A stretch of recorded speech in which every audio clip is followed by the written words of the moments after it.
तो आज की इस वीडियो में हम आपके साथ सिख कौम के एक ऐसी शख्सियत के बारे में बताने वाले हैं जिसको सिख कौम ने सुल्तान उल कौम के नाम से नवाजा था। तो इनका नाम था सरदार जस्सा सिंह आलूवालिया। इनके जीवन से जुड़े हुए कई किस्से हैं जो कि हम आपके साथ इस वीडियो में शेयर करने वाले हैं। और अगर आप हिस्ट्री को, इतिहास को पढ़ने में इंटरेस्टेड हैं तो आप इस चैनल को सब्सक्राइब कर सकते हैं। तो स्टार्ट करते हैं आज की ये वीडियो। सिखों के जो 10वें गुरु थे गुरु गोबिंद सिंह साहब महाराज, वो सरदार जस्सा सिंह आलूवालिया के जो पूर्वज थे उनका नाम था सरदार दयाल सिंह। उनकी वीरता को देखते हुए गुरु गोबिंद सिंह साहब महाराज उनको 5 गांव भेंट करते हैं और इन गांव में से एक गांव का नाम होता है आलू। और इस गांव में सरदार दयाल सिंह जो कि जस्सा सिंह आलूवालिया के पूर्वज थे वो अपना निवास करते हैं, वहां पर ही वो रहते हैं। तो इसी गाँव में 3 मई 1718 ईस्वी को जस्सा सिंह आलूवालिया का जन्म होता है। इनके जो पिता का नाम था वो था सरदार बदर सिंह और इनकी जो माता का नाम था वो था जीवन कौर। तो इनके घर इनका जो जन्म होता है आलू, जो आज के टाइम में लाहौर पाकिस्तान में है, तो इस जगह पर सरदार जस्सा सिंह आलूवालिया का जन्म होता है। तो मात्र 4 और 5 साल की आयु में इनके पिता की मृत्यु हो जाती है। तो इनका जो पालन पोषण है अब इनकी जो माता करती है। तो उन दिनों जो खालसे की माता थी माता साहेब कौर, वो दिल्ली में रहा करती थी और वो दीवान लगाया करती थी। तो सिख जो संगत होते थे वो पंजाब से, जो कहीं से भी जो सिख संगत होती थी वो माता साहेब कौर को मिलने जाया करती थी दिल्ली में। तो एक दिन जस्सा सिंह आलूवालिया अपनी माता के साथ दिल्ली में जाते हैं। जब जस्सा सिंह आलूवालिया, उस वक्त उनकी उम्र जो छोटी होती है, वो बालक होते हैं। तो उनकी शख्सियत को देखकर माता साहेब कौर काफ़ी ज़्यादा प्रभावित होती हैं और वो उनको वहीं पर दिल्ली में रख लेती हैं। तो उनकी माता और जस्सा सिंह आलूवालिया दिल्ली में ही रहते हैं। तो वहाँ पर ही उनकी शिक्षा होती है, वो कई तरीके की भाषाएं वहाँ पर सीखते हैं। और जस्सा सिंह आलूवालिया खालसे की माता साहेब कौर के साथ कीर्तन भी किया करते थे। तो जस्सा सिंह आलूवालिया के जो मामा थे उनका नाम था बाघ सिंह हलूवालिया। बाघ सिंह हलूवालिया की कोई संतान नहीं थी। तो एक दिन वो माता साहेब कौर के पास आते हैं और प्रार्थना करते हैं कि मुझे जस्सा सिंह को साथ ले जाने की आप इजाज़त दीजिए। पहले तो माता साहेब कौर नहीं मानती, पर जब बाघ सिंह जो जस्सा सिंह के मामा थे वो बार बार प्रार्थना करते हैं तो माता साहेब कौर उनको जाने की इजाज़त दे देती हैं। और साथ ही साथ जस्सा सिंह आलूवालिया को और कुछ वस्त्र और कुछ शस्त्र भेंट किए जाते हैं। तो ऐसे जस्सा सिंह आलूवालिया अपने मामा के घर चले जाते हैं। तो जस्सा सिंह आलूवालिया के जो मामा थे बाघ सिंह हलूवालिया, उनका जो मेल मिलाप नवाब कपूर सिंह से काफ़ी ज़्यादा था। तो एक दिन नवाब कपूर सिंह बाघ सिंह हलूवालिया के घर में आते हैं और जब वो सरदार जस्सा सिंह आलूवालिया को देखते हैं तो वो भी उनकी शख्सियत को देखकर काफ़ी ज़्यादा प्रभावित हो जाते हैं। तो वो जस्सा सिंह आलूवालिया के मामा बाघ सिंह हलूवालिया से प्रार्थना करते हैं कि आप इस बालक को हमारे साथ जाने दो। तो नवाब कपूर सिंह की बात को देखते हुए उनकी प्रार्थना को स्वीकार करते हैं उनके माता जीवन कौर जी, और उनके जो मामा थे बाघ सिंह हलूवालिया, वो जस्सा सिंह को नवाब कपूर सिंह के साथ भेज देते हैं। अब नवाब कपूर सिंह के जहां जस्सा सिंह आलूवालिया उनके घोड़ों की सेवा करते हैं। और आपको पता ही होता है कि जिस जगह पर हम रहते हैं उस जगह का हमारी जो बोली में आपको दिखाई पड़ती है, क्योंकि जस्सा सिंह आलूवालिया को, माफ़ करना, जस्सा सिंह आलूवालिया का जो बचपन था वो दिल्ली में बीता था। तो इसकी वजह से वो अपने कुछ शब्दों में हमको सिंह, तुमको सिंह, ऐसे कुछ ऐसे कुछ लफ्जों का यूज किया करते थे। तो इस बात को लेकर जो दूसरे सिंह थे वो उनका मजाक भी उड़ाया करते थे।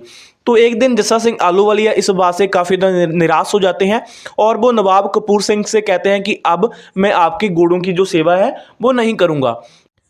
तो नवाब कपूर सिंह इसे सुनकर जस्सा सिंह आलूवालिया को कहते हैं कि आप इन सिंहों की बातों का बुरा मत मानो, क्योंकि इन सिंहों ने मुझे घोड़ों की लिद चाकने वाले को नवाब बना दिया और तुम तो घोड़ों को चारा डालते हो, क्या पता जे तुम्हें जो सिख कौम का सुल्तान ही बना दें।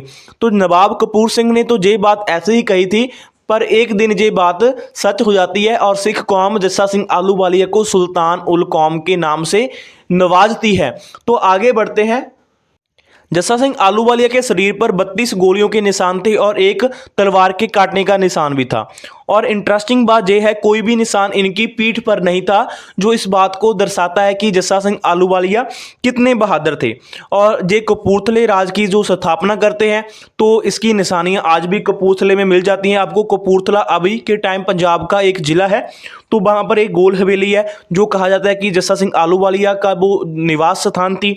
और ऐसे जो सैनिक स्कूल है और जो रणवीर कॉलेज है वो भी जस्सा सिंह आहलूवालिया के नाम पर ही बनाया गया है। तो ऐसे कई निशानियां आपको आज भी पंजाब के कपूरथला नामक जो ज़िले में मिल जाएंगी इनके रिलेटेड। और तो कहानी को थोड़ा सा आगे बढ़ाते हैं।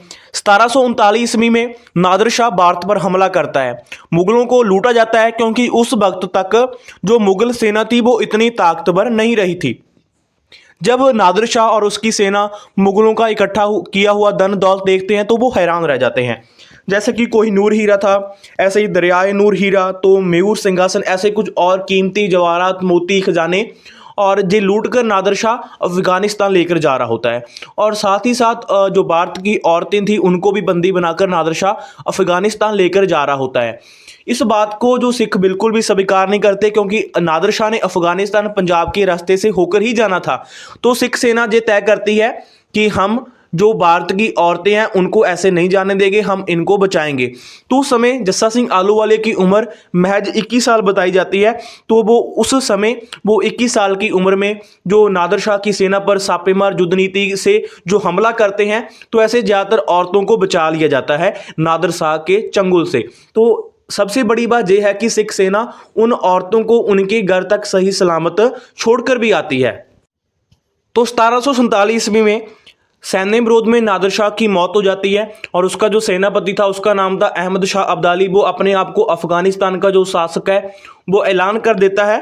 और 1747 से लेकर 1769 तक जो उत्तर पश्चिमी भारत पर अहमद शाह अब्दाली 9 हमले करता है और पूरा भारत को वो लूटता है। तो अहमद शाह अब्दाली का जो टाकरा होता है, वो सामना होता है, वो सिखों के साथ भी कई बार होता है, उसका हम आगे जिक्र करेंगे। तो वीडियो को आगे बढ़ाते हैं। तो बाबा बंदा सिंह बहादुर की मृत्यु के बाद जो सिख सैनिक थे वो कई ज़्यादा हिस्सों में बंट चुके थे। नवाब कपूर सिंह के जत्नों के सदका इन सिख सैनिकों को इकट्ठा किया जाता है। 1748 ईस्वी में एक सरवर्त खालसा होता है। इसमें सिख सैनिकों के 12 दल बनाए जाते हैं और 12 दल को आगे चलकर हम मिसलें कहते हैं। और इसमें से एक मिसल जस्सा सिंह आहलूवालिया की भी होती है। और नवाब कपूर सिंह उनकी काबिलियत को देखते हुए जस्सा सिंह आहलूवालिया को अपना जो उत्तराधिकारी सौंप देते हैं। तो ऐसे पंजाब में 12 मिसलें बन जाती हैं। और एक जो मिसल थी जिसका नाम था आहलूवालिया, जिसको जो कमांडर था, जिनके जो चीफ थे, जिनके जो मुखी थे, वो सरदार जस्सा सिंह आहलूवालिया थे। और सबसे बड़ी बात, इन 12 मिसलों में से कोई भी जो मुखी था कोई ज़्यादा पढ़ा लिखा नहीं था। जस्सा सिंह आहलूवालिया ही सबसे ज़्यादा पढ़े हुए थे। तो वो इन मिसलों के जीते हुए इलाके का हिसाब किताब भी रखा करते थे। तो इन 12 मिसलों का जो सबसे बड़ा चीफ कमांडर वो बनाया जाता है जस्सा सिंह आहलूवालिया को। तो जो 12 मिसलें जब कोई विदेशी आक्रमणकारी पंजाब पर हमला करता था तो जस्सा सिंह आहलूवालिया की अगुवाई में ही हमला किया करती थी। तो अब बात कर लेते हैं अहमद शाह अब्दाली के बारे में। तो अहमद शाह अब्दाली की जो दुश्मनी वो सिखों के साथ कैसे होती है। जब अहमद शाह अब्दाली की लड़ाई होती है पानीपत में मराठों के साथ, तो मराठों को अहमद शाह अब्दाली की फौजें बुरी तरीके से हरा देती हैं। अहमद शाह अब्दाली जाता हुआ ये कहता है कि मुझे इतना यकीन है कि अब जो हमारे पोतरे हैं वो मराठों के साथ मुकाबला करेंगे। उसके कहने का मतलब ये होता है कि हमने इतनी बुरी तरीके से मराठों को हराया है कि उसकी 2 पीढ़ियां हमारा जो सामना करने की हिम्मत भी नहीं दिखा सकती। तो ऐसे जब मराठों को हरा दिया जाता है, उनकी जो धन दौलत हैं, जो औरतें उनकी लूटकर जो अहमद शाह अब्दाली अपने राज काबुल में ले जा रहा होता है, तो उनका एक जत्था मराठों का अकाल तख्त साहब में जस्सा सिंह आहलूवालिया के पास आता है और वो प्रार्थना करता है कि हमारी जो चलो धन दौलत तो चली गई, कृपा कर हमारी जो बेटियां हैं, हमारी जो औरतें हैं, उनकी इज्जत आप बचा लीजिए। तो जस्सा सिंह आहलूवालिया जो बाकी जो मिसलें थी उनके कमांडरों के साथ बात करते हैं। तो ये तय होता है कि हाँ, जो औरतें हैं उनको बचाया जाएगा। तो वैसे सेम नीति अपनाई जाती है जो छापेमार युद्ध नीति है। तो इस तरीके से कई औरतों को जो मराठों की जो बेटियां थी उनकी इज्जत को बचाया जाता है। उसके बाद सिख सेना उनको महाराष्ट्र छोड़कर भी आती है। तो इस बात का जो काफ़ी ज़्यादा मलाल होता है वो अहमद शाह अब्दाली को होता है, क्योंकि उसने जो इतनी धन दौलत जो मराठों से लूटी थी वो सारी सिख सेना थी वो पंजाब में चुरा लेती है। क्योंकि जब भी कोई अफगानिस्तान वाली साइड से कोई आक्रमणकारी भारत पर हमला करता था तो उसको सबसे पहला जो सामना है वो पंजाब का ही करना होता था। और पंजाब की जो कौम थी, सिख कौम, वो गुरु गोविंद सिंह महाराज की इतनी ज़्यादा बहादुर कौम थी, वो किसी से भी डरते नहीं थे और वो हर एक गलत चीज़ का विरोध करते थे। तो ऐसे ही अहमद शाह अब्दाली का भी विरोध किया जाता है। अहमद शाह अब्दाली के साथ सिखों की कोई ज़्यादा दुश्मनी नहीं थी, पर मराठों की जो मदद करने के कारण अहमद शाह अब्दाली अब सिखों को अपना दुश्मन मानने लगता है। अब अहमद शाह अब्दाली सिखों को ख़त्म करने के लिए जो प्लान बनाने लगता है, तो ऐसे ही दरबार साहब पर हमला किया जाता है। दरबार साहब की जो इमारतें हैं उसको काफ़ी ज़्यादा नुकसान पहुंचाया जाता है और उन इमारतों का जो दोबारा से मुरम्मत करवाई गई, दोबारा से बनाया गया, वो भी सरदार जस्सा सिंह आहलूवालिया ने ही बनाया। तो जब गुरुद्वारा साहब बनकर तैयार हो जाते हैं तो वहाँ पर दिवाली मनाई जाती है। तो काफ़ी ज़्यादा सिख संगत वहाँ पर दिवाली मनाने के लिए आती है। जब इस बात का पता अब्दाली को लगता है कि इतनी ज़्यादा सिख संगत दरबार साहब में दिवाली मनाने के लिए फिर से आई है, तो वो डर जाता है, कांप जाता है कि मैंने तो इतने सिखों को मार दिया था, अब ये दोबारा इतने कहाँ से आ गए। तो अब अब्दाली तय करता है कि एक ही बार में सिख कौम को बड़ा नुकसान पहुँचाया जाए।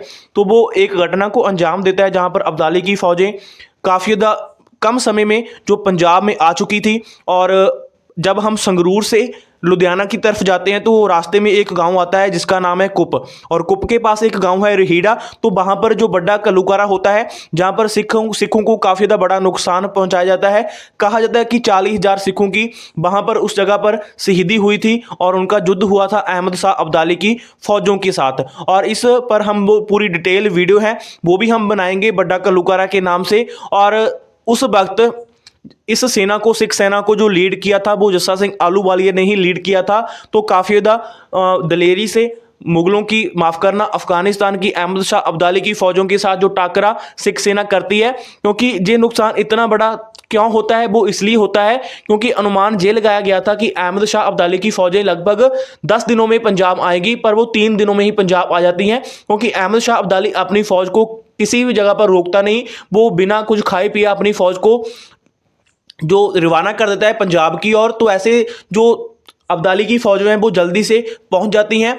तो एक जगह जहां पर जो सिख कुप रहीड़ा जिसका मैंने पहले जिक्र किया है, तो वहां पर रात को आराम कर रहे होते हैं। तो वहां पर जो सिख अपना जो आराम कर रहे थे रात के टाइम, तो उनको आकर वहां पर हमला कर दिया जाता है। तो ऐसे सिखों का काफ़ी ज़्यादा बड़ा नुकसान होता है। तो इस पर जो वीडियो जल्दी बनाएंगे। तो ऐसे हम आपके साथ जहां पर शेयर करते हैं जस्सा सिंह आहलूवालिया की स्टोरी। और जस्सा सिंह आहलूवालिया उस हमले में बच जाते हैं। उसके बाद उनकी मृत्यु की बात कर लेते हैं। तो एक दिन उनके पेट में दर्द होता है, तो वो सिख सेना को, सिख संगत को अपने पास बुलाते हैं कि अब हमारा जो आखिरी समय वो नज़दीक आ चुका है। तो 20 अक्टूबर 1783 ईस्वी में उनकी अमृतसर साहब में शहीदी होती है। और उनका जो यादगार है वो जब कहा जाता है कि बाबा अटल राय की जो पीछे है, बाबा अटल राय उनके पीछे उनकी यादगार बनी हुई है जहां पर उनका अंतिम संस्कार किया गया था। उसके साथ ही नवाब कपूर सिंह का भी संस्कार किया गया था। तो आप वो यादगार, वो जगह आप आज भी जाकर देख सकते हैं। तो ये थी सिखों के महान जर्नैल सुल्तान उल कौम जस्सा सिंह आहलूवालिया की कहानी। तो ऐसे आगे वीडियो काफ़ी ज़्यादा सिख इतिहास के रिलेटेड हम इकट्ठी कर रहे हैं जो कि आपके साथ शेयर की जाएंगी। क्योंकि जो सिख कौम है वो भारत की, आप कह सकते हैं कि बहादुर कौमों में से एक कौम है। इसका काफ़ी ज़्यादा बड़ा इतिहास है। सबसे ज़्यादा जो जुल्म सहा है, चाहे वो आज़ादी के समय या आज़ादी से पहले, वो सिख कौम ने ही सहा है। और सिख कौम ने चाहे वो हिंदुओं के लिए, चाहे वो देश के लिए अपनी कुर्बानियाँ भी दी हैं। जैसे कि आपको पता ही होगा, जो सिखों के 9वें गुरु थे श्री गुरु तेग बहादुर जी, उन्होंने भी हिंदुओं के लिए कुर्बानी दी थी। क्योंकि जो औरंगजेब था वो हिंदुओं को मुसलमान बनाना चाहता था। तो इस बात का मुझे लगता है कि आपको पता ही होगा। तो ऐसे कई कुर्बानियां सिखों ने देश के लिए, धर्म के लिए और अपने लोगों के लिए, औरतों के लिए दी हैं। तो ऐसा इतिहास जानने के लिए आपको बस एक काम करना है, चैनल को सब्सक्राइब कर लेना। और अगर आपको ये वीडियो अच्छी लगे, वीडियो को लाइक कर देना। Thank you so much.